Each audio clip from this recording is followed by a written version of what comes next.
Chapter 5. A week later, at the mouth of the creek, under the moon's half-closed eye, we threw in everything but our bodies. We had requests, and we had offerings. We had leaves, fronds, and husks marked with sharp rocks and yellow clay, and we had stolen apples, wild purple flowers, and fragrant buds of honeysuckle. We waited for the water to take what we gave it, counted on its ebb and flow to absolve us, to wash our sins and carry them away, toward another town or dam, to be eaten or shredded by beavers or waterfowls. But minutes after throwing everything in, we could see our requests just lying there, floating, a thin soup over a shallow rocky bed. No matter how many sticks we used to push it down below, a mirror of the muck inside us remained on the surface of the water. We could only watch for so long before clouds of mosquitoes drove us away. From the creek, we went to the tree to pray, but couldn't shake the muck of the river. It felt personal, the muck solidifying. It seemed as if it was determined to hang around. Praying felt like a last resort. Some say it should have been the first. And sure, some of us had been up to it all the while separately, but when gathered together, the power of the thing was supposed to be magnified. But the more desperate we felt, the more impossible it seemed. And whereas usually it was just Sarah who felt outside of it, unable to follow the thread deep down into its center, where all the joy and light was supposed to be, this night, it was true of nearly all of us.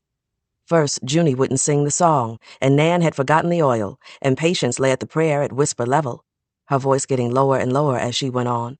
No one wanted to hold hands or lock arms or get trapped inside the closed circle. No one wanted to close their eyes, even. The night sky felt full of beings, water spirits and untethered dead, gulls and dragonflies and murky stars, but it also felt empty, like the land was seeping and stretching out beyond its initial borders, the desert to the west, the swamp and gulf to the south. To the east, more dead trees and cleared land, and farms like this one aiming for Eden. And north, miles and miles of what? We couldn't fathom where the end of it might be, and where we were in the midst of it all. No one felt like praying. We wanted to be inside the prayer and song, the deep vibration and sweaty fist of it, but couldn't muster any of the necessary stuff to get up inside it. Some of us understood that these were relationships one remade over and over again. All the time, one was seeking alignment with God, with her dead, with the trees and animals alike. All these relationships required sun and tending to, but the youngest among us didn't understand the back and forth. What did it mean to be saved or spared or favored, if only to be thrown out again later? It seemed hard not to be undone by such thirst. How often the spirits needed to be fed, praised, or worshipped, and how at times like these, all that effort felt fruitless. "Don't look like y'all much for doing this," Patience said, shifting her knees up under her. We were all sitting by then, tired of trying but unwilling to give up just yet. No one said anything. "All right then, I'm going to bed," Patience said, pushing herself up off the ground. "Wait," said Nan. She poured out the contents of her sack in front of us, a pile of roots, clippings from the cotton plant. "Here, divvy this up among y'all." "What we supposed to do with it?" Sarah said. We all knew the plant well, the knobby thinness of its stalks. "If you don't want a baby from that breeding man, take it. Chew it, but don't swallow it. You'll need to do it for as much as you can, long as you can." Quiet fell over the group. Sarah reached over and started separating the knobby roots into small piles of equal size, one for each woman. "Don't include me. I don't want them," said Patience. "How come?" "'Cause I don't want to lay eyes on that nigger ever again." Sarah stopped arranging and sat back on her heels. "You think Lucy will bring him back?" "Why wouldn't he?" "Lucy too cheap to bring him around again," Junie said. "All week they've been fighting about money. Miss Lizzie didn't even want Zeke here." Patience made a sucking sound. "I hate it when y'all act simple." "Watch your mouth," said Junie. "You ever seen them put a bull to a heifer? They put them together over and over again," said Patience. "And if they don't get a calf, they try a new bull. They don't just stop."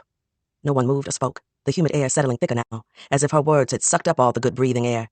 It was hard to swallow, to think, to hear anything over the blood inside us, now rushing up to punctuate her speech. "The only way to make it stop," Patience went on, "is to let a babe come." The words felt like a kick in the stomach. Something about the thought laid bare felt not just appalling, but dangerous.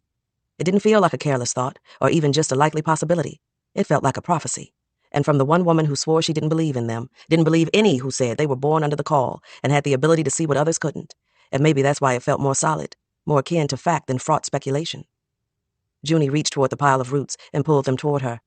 I won't have another, even if? Patience asked, staring at Junie now, the question hanging in the air. Even if.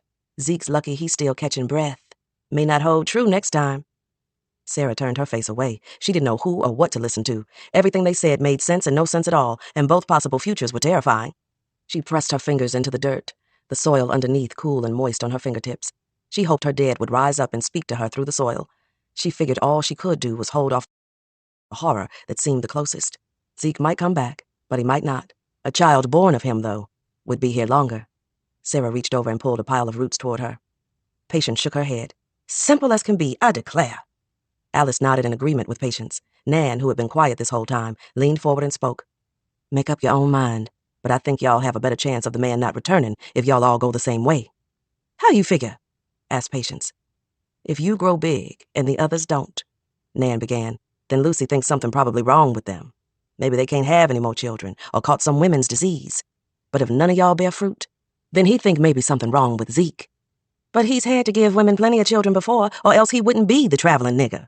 Yeah, but maybe he all used up now. He had so many he spent up. Maybe. Patience was thinking now. We could tell. Sarah slipped one of the roots in her mouth and began chewing. She offered one to Patience, but Patience just stared at her hand for a long while until, finally, she took it and put it in her mouth. And once Patience was in, Alice, Junie, and Lulu followed suit. We chewed the acidic roots for days and days. We kept them around, soggy ground masses tucked in the pockets of our cheeks.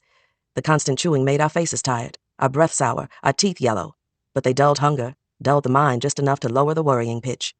This we did, until the supply of Nan's clippings dwindled, and by the time the frenzy of harvest was upon us, we had already become so adept at removing one plant or another in different parts of the row, across the entire stretch of it, that we built up an abundant store of the root, which we buried in the ground underneath the cabin floor.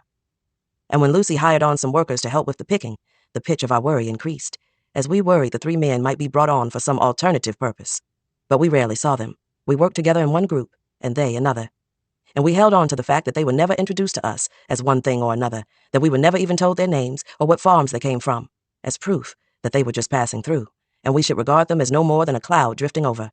The men must have found us rude, for the few times they tried to engage, greeting us with smiles or clowning around for our pleasure. We turned away from them. Only Nan showed the smallest sliver of teeth when she fed them a hot meal, but the rest of us remained as still and indifferent as the trees.